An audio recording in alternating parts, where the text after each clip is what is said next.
Em destaque no Panorama CBN. Morre Oscar Schmidt, um dos maiores jogadores de basquete do mundo. Mão Santa foi recordista mundial de pontos, é o maior pontuador da história dos Jogos Olímpicos e estava no time que venceu os Estados Unidos no PAN de 87. Oscar tinha sido diagnosticado com câncer no cérebro em 2011 e interrompeu a quimioterapia por conta própria. Irã libera o Estreito de Hormuz e petróleo tem o menor valor em mais de um mês. TV Globo escolhe Everaldo Marques para narrar os Jogos do Brasil na Copa. Panorama CBN.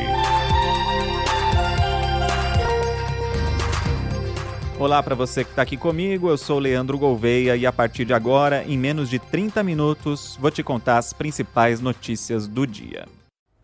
O técnico da minha categoria, esse cara era um japonês, o nome dele é Miura.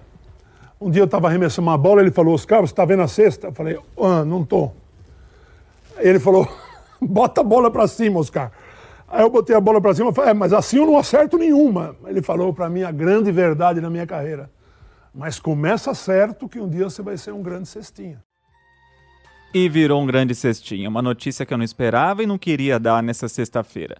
Morreu aos 68 anos o ex-jogador de basquete Oscar Schmidt, o Mão Santa. Ele passou mal em Santana do Parnaíba, na Grande São Paulo, e foi levado ao Hospital e Maternidade Municipal Santa Ana, mas não resistiu. Oscar foi diagnosticado em 2011 com um tumor no cérebro.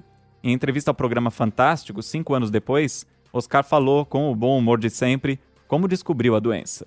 Estava nos Estados Unidos fazendo um spa quente, minha esposa e minha filha na piscina ao lado, e de repente eles falam comigo e eu não respondo mais porque eu desmaiei na piscina, no spa. Voltei ao Brasil, operei com uma tecnologia incrível, abri de orelha a orelha, foi revelado grau 2. 2 anos atrás, também estava nos Estados Unidos, não sei para que eu vou falar. O doutor me liga, fala, Oscar, quando você chegar aqui no Brasil, me liga, eu quero dar uma palavrinha com você. Ih, lá vem bomba. Fui lá, ele descobriu um negocinho minúsculo. Falei, vamos ter que abrir a cabeça de novo. Falei, pois não. Tirou esse negócio que era já maligno. Grau 3. Fiz 30 radioterapias, fiz várias quimioterapias, faço até hoje. Mas estou vivo. Uma vida incrível. E depois que eu descobri essa doença, eu vivo muito mais do que eu vivia antes. Ou seja, a doença me ajudou. Em 2022, Oscar declarou que tinha interrompido a quimioterapia por conta própria, afirmando depois que estava curado. Em nota, a família destacou a coragem e a resiliência do atleta durante os mais de 15 anos de tratamento. O velório e o enterro vão ser restritos aos familiares e amigos próximos. No último dia 8 de abril, Oscar foi um dos homenageados pelo Comitê Olímpico do Brasil, o COB, na cerimônia do Hall da Fama, no Copacabana Palace, no Rio de Janeiro. Segundo o jornal O Globo, Oscar não compareceu ao evento porque se recuperava de uma cirurgia. Ele foi representado pelo filho, Felipe Schmidt, que comentou sobre o orgulho de ver o pai celebrado pela instituição. Ainda de acordo com o jornal O Globo, na ocasião, Felipe preferiu não dar detalhes sobre o estado de saúde do pai, limitando-se a dizer que ele estava bem, apenas cansado. Natural de Natal, no Rio Grande do Norte, Oscar Schmidt é considerado um dos maiores jogadores de basquete da história. Ele vestiu a camisa 14 da seleção brasileira e detém o recorde de maior cestinha da história dos Jogos Olímpicos, com 1.093 pontos marcados em 5 edições. Oscar também detém o recorde de pontos pela seleção, com 7.693 pontos marcados. Por décadas, ele sustentou o título de maior pontuador da história do basquete mundial, com a marca de 49.737 pontos. Esse recorde só foi superado em 2024, pelo americano LeBron James, do Los Angeles Lakers.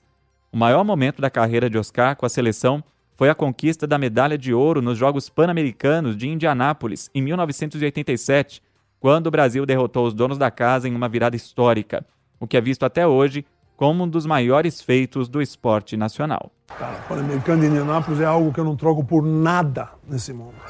No primeiro tempo, chegamos a estar perdendo em 24 pontos. No segundo tempo, a gente voltou com uma animação desafiando os americanos. E a gente foi encostando, de repente a gente empatou o jogo. Olhamos no placar, 12 minutos para acabar o jogo. mas seguramos, a gente já estava num ritmo alucinante de jogo, de confiança, e passamos na frente. Esse foi o momento mais bonito da minha vida. E um detalhe que marca a trajetória do atleta foi a recusa em jogar na NBA, que é a liga profissional dos Estados Unidos.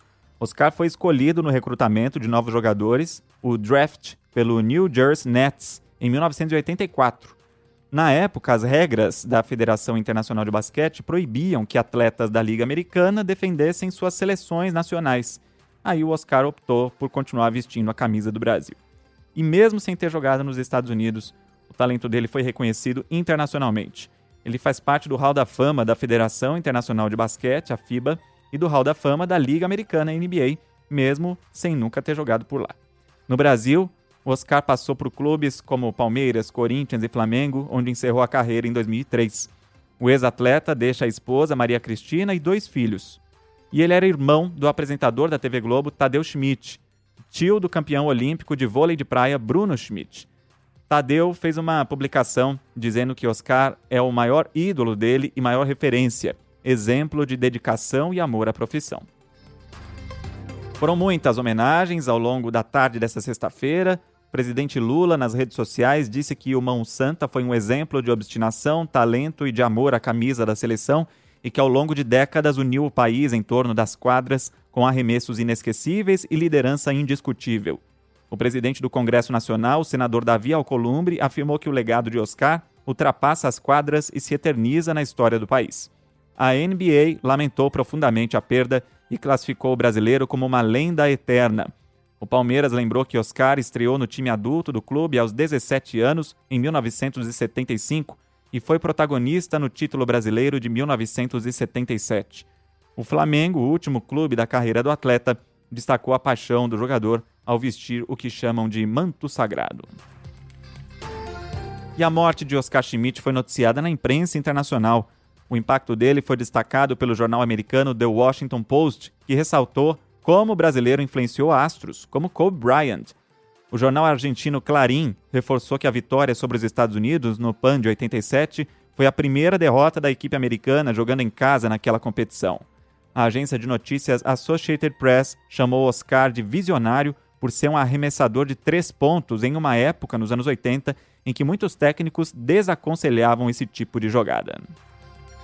E eu deixo o abraço da CBN aos familiares, amigos e todos os admiradores desse grande brasileiro. No fim desse episódio, mais uma homenagem a Oscar Schmidt. Vamos agora ao noticiário internacional com uma informação importantíssima e esperada. O governo do Irã anunciou a reabertura do Estreito de Hormuz. A medida vale enquanto durar o cessar-fogo com os Estados Unidos, que tem previsão de terminar na próxima quarta-feira. A notícia teve impacto imediato no mercado financeiro.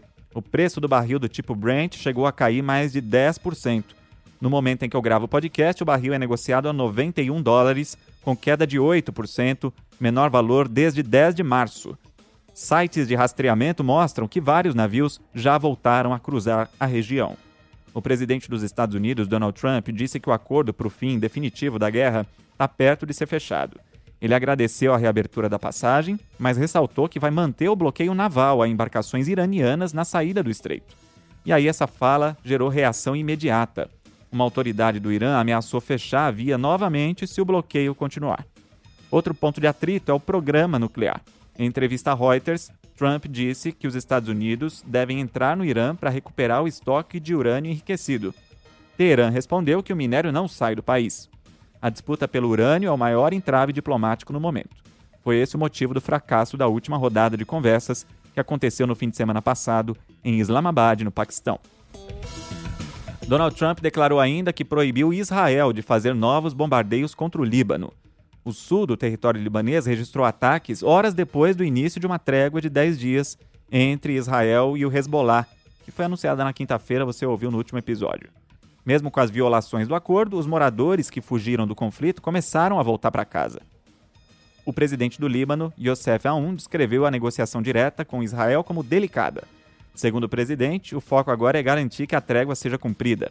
Ele reforçou que o retorno da população ao sul do Líbano será coordenado exclusivamente pelo exército do país e não por grupos armados. Com a notícia, o principal índice da Bolsa de Valores de São Paulo caiu 0,55% aos 195.733 pontos. Isso porque, com a queda do preço do petróleo, Petrobras caiu cerca de 5% e Prio caiu 4%. São empresas que têm um grande peso no Ibovespa. O dólar comercial fechou em queda de 0,19%, cotado a R$ 4,98, menor valor desde março de 2024. Ao longo do dia, o dólar chegou a tocar R$ 4,95. O euro vale R$ 5,86, com queda de 0,3%.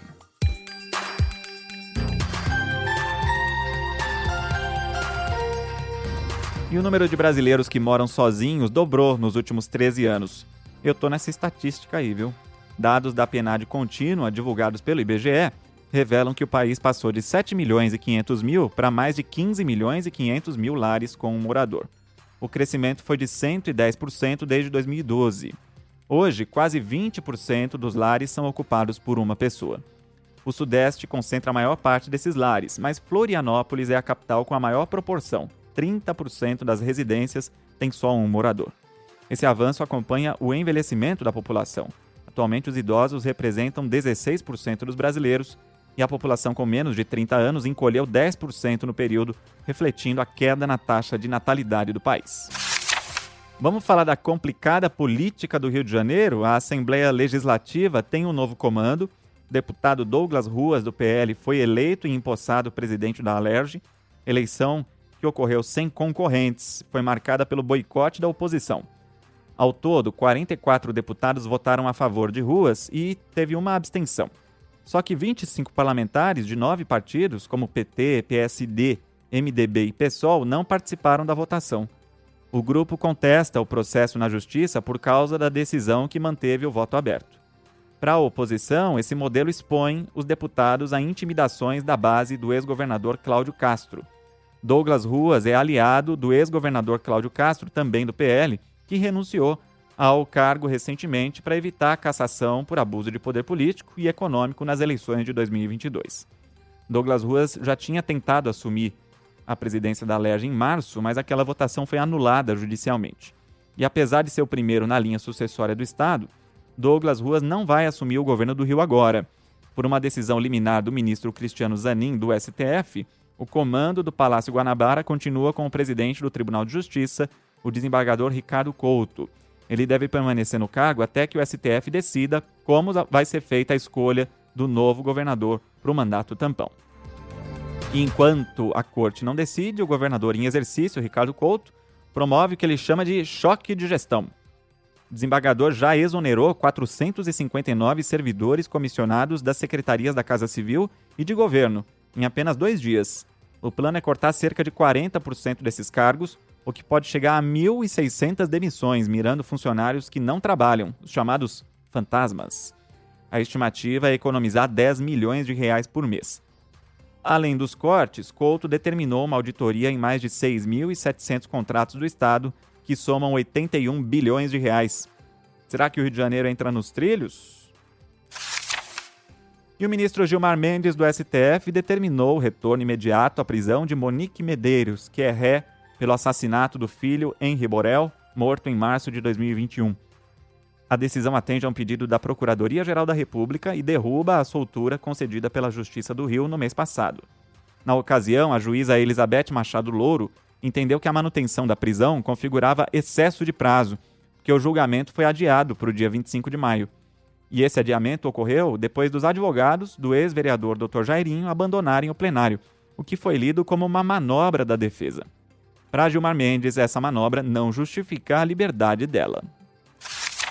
E o ministro Alexandre de Moraes, do STF, votou pela condenação do ex-deputado federal Eduardo Bolsonaro, do PL, pelo crime de difamação contra a deputada Tabata Amaral, do PSB. A queixa-crime foi apresentada por ela em 2021. Na época, Eduardo afirmou em redes sociais que um projeto de lei da parlamentar sobre a distribuição de absorventes atendia a interesses de um patrocinador. Moraes, que é o relator do processo no plenário virtual, sugeriu uma pena de 1 ano de prisão, além de uma multa superior a R$80 mil. O ministro destacou que o crime foi agravado por ter sido cometido contra uma funcionária pública e propagado pela internet. Como Eduardo Bolsonaro vive atualmente nos Estados Unidos e, segundo o voto, está em local incerto, Moraes negou a substituição da prisão por penas alternativas. E o ator Wagner Moura entrou com uma ação na justiça contra o pastor Silas Malafaia, da Assembleia de Deus Vitória em Cristo. O ator pede uma indenização de R$100 mil por danos morais por causa de xingamentos nas redes sociais. Malafaia chamou o artista de cretino e afirmou que ele se beneficiava indevidamente de dinheiro público para fazer propaganda de governos corruptos. A defesa do ator argumenta que ele não é o responsável pela captação de dinheiro do filme Ainda Estou Aqui, que teve orçamento de R$28 milhões em uma coprodução entre Brasil, França, Alemanha e Holanda.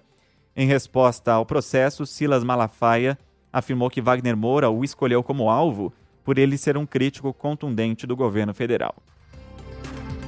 E o Agente Secreto continua ganhando prêmios enquanto isso. O filme venceu 3 categorias no Prêmio Platino, que é a principal premiação do cinema ibero-americano: melhor montagem, direção de arte e música original. O filme de Kleber Mendonça Filho já acumula 93 prêmios ao redor do mundo.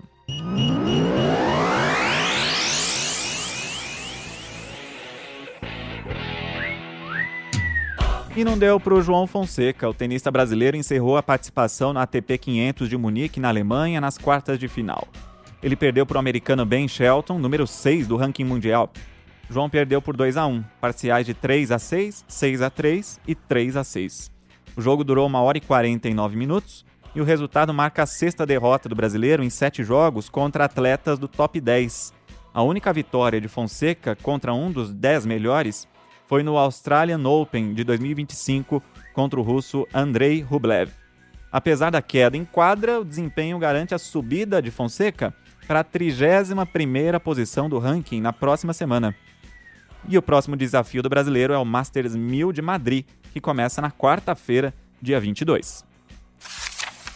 E a TV Globo confirmou uma mudança importante na equipe de transmissão para a Copa do Mundo. O narrador Everaldo Marques vai ser a voz oficial dos jogos da seleção brasileira. Ele assume a função no lugar de Luiz Roberto, que se afasta para tratar uma neoplasia na região cervical, que é um tipo de tumor na área do pescoço. A missão de narrar os jogos da seleção brasileira em uma Copa do Mundo é o topo da montanha para qualquer narrador. É o que a gente sonha desde criança, quando narrava futebol de botão no chão da sala de casa. Mas a circunstância em que eu recebo esse presente mexe muito comigo. Na verdade, com todos nós, né? Afinal de contas, o Luiz Roberto é o nosso capitão, uma referência de entusiasmo e de profissionalismo que eu sempre admirei desde os tempos em que ele ainda era narrador de rádio. Everaldo Marques tem 47 anos e é a voz atual da Fórmula 1 na emissora. Já narrou 2 edições de Jogos Olímpicos, Tóquio e Paris.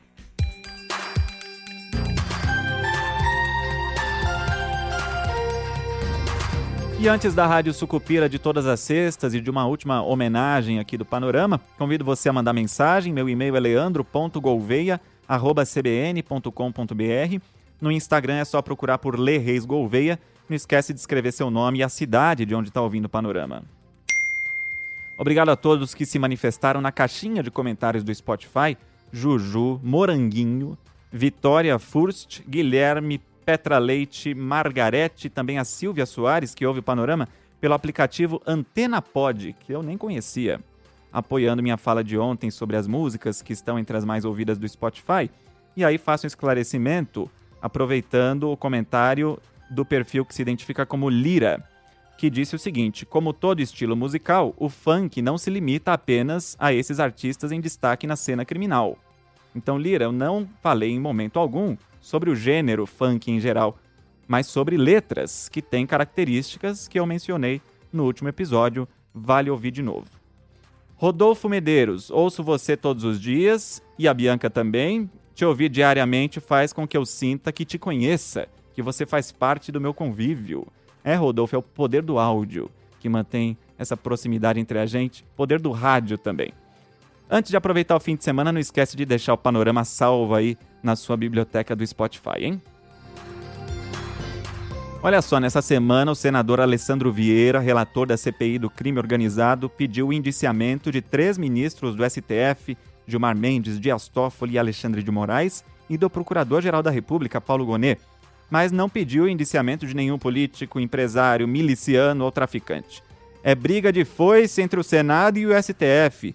Material farto para a Rádio Sucupira.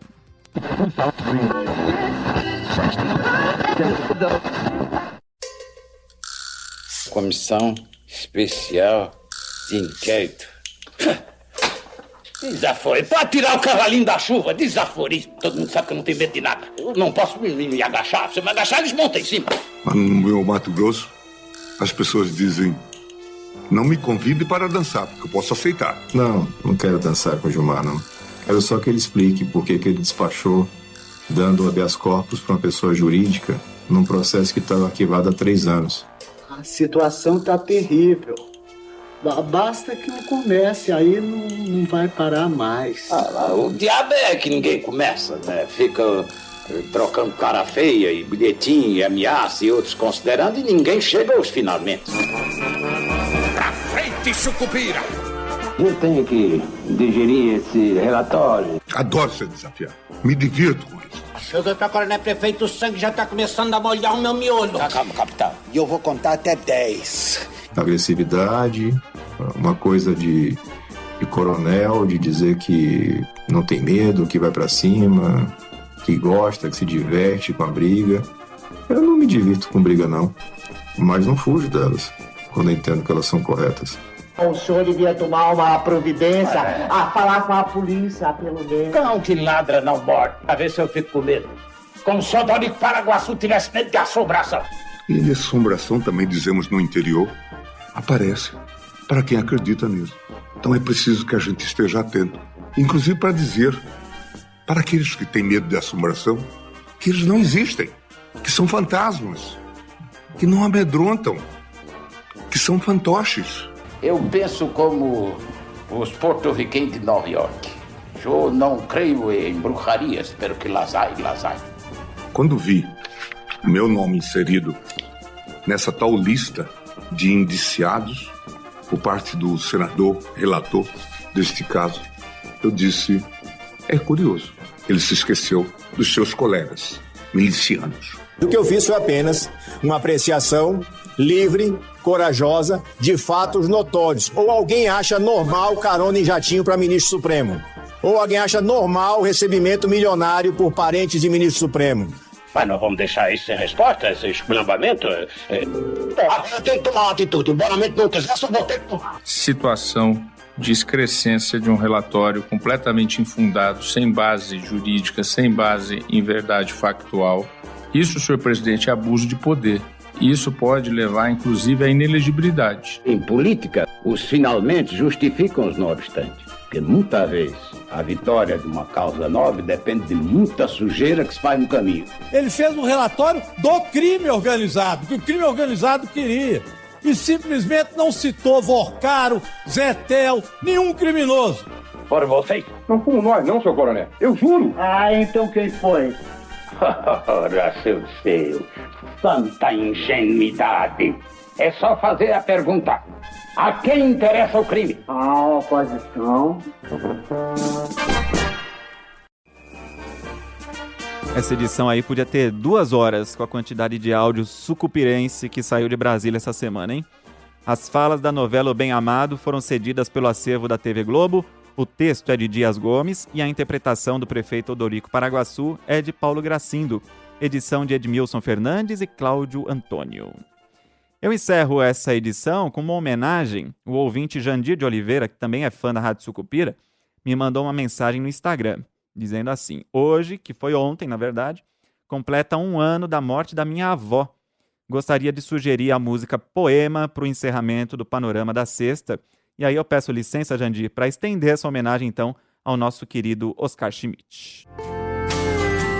Eu hoje tive um pesadelo e levantei a tempo. Essa música aí é do Cazuza e do Frejá. E o Cazuza fez pensando justamente na avó dele.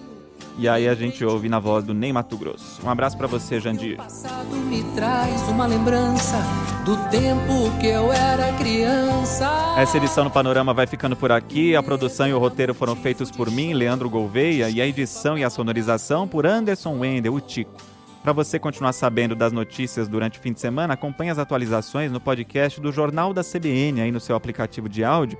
E eu vou estar ao vivo nesse sábado na CBN, no programa Show da Notícia, das 3 às 6 da tarde, falando de Super El Ninho, do álbum de figurinhas das Copas, tem livro sobre isso, e também a biografia de Guimarães Rosa. Te espero, hein? A próxima edição do Panorama chega às plataformas por volta das 7 da manhã de segunda-feira, com Bianca Santos. Até segunda-feira. Não brinque com a vida.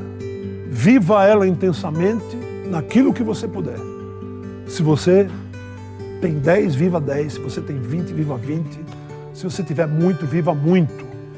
Porque ela é uma só e quando acaba, acabou.